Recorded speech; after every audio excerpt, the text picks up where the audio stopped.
Folytatjuk akkor a harmadik helyezett kislánnyal, akit úgy hívnak, hogy Riba Judit.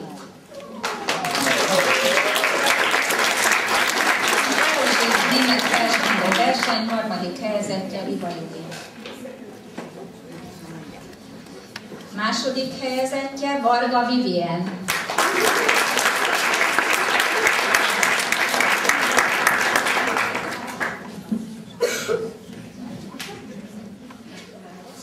Nagyon szeretjük az ilyen óriás versenyzőket. Első helyezett pedig Turner Jelmine.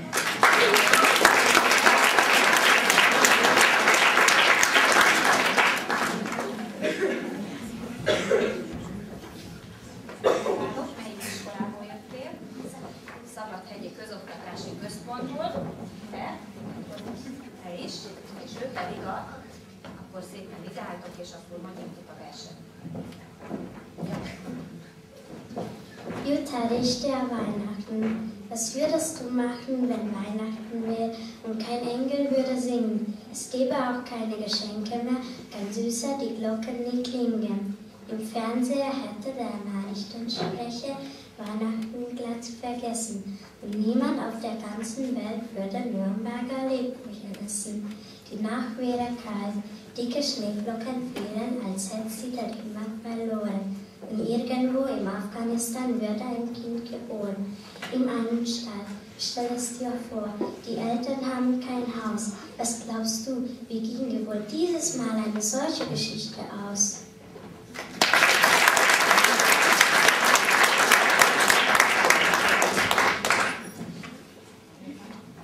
Josef und Gemos, Schnee im April, April, auf einmal schneit es wieder. Aus den Wolken schwebt es nieder. Frösche, die am Weiher gucken, sehen erstaunt die weißen Flocken. Sind das wohl besondere Fliegen? Weiße zwar, doch leicht zu kriegen. Und sie sitzen still und faul, Augen zu, weit auf das Maul.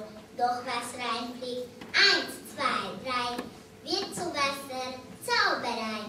Zu leerem Wasser, das nichts nutzt. Man sieht sich an, man ist verstutzt. Dies ist der dickste Strich, ein Aprilscherz, weiter nichts. Nichts als Unfug, sozusagen. Ich, Genossen, ich geh baden. Platsch, ich auch, ich auch, ich auch. Platsch, platsch, platsch, klatscht, Bauch an Bauch.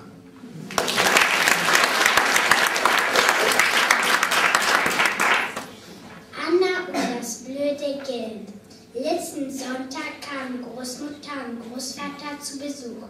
Sie brachten richtigen Lachs mit, weil Vati Lachs sehr gern isst.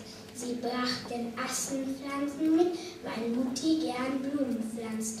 Sie gaben mir 2 Euro und Nick 2 Euro und auch Andi 2 Euro. Mutti sagt immer, es ist schrecklich, aber diese Kinder lieben Geld. Das stimmt. Besonders ich.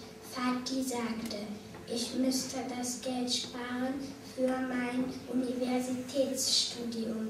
Er macht natürlich Spaß. Andi sagte, ich sollte in die Stadt gehen und mir dafür ein neues Gesicht kaufen. Andi stimmt. Vicky sagte, ich brauchte das Geld nur im Garten zu vergraben und in einer Woche wüchse daraus ein Geldbaum. Ha, ha, ha. Mutti sagte, wenn du dir wirklich ein Funksprechgerät kaufen willst, gib die 2 Euro nicht aus. Geld nicht auszugeben ist schwer.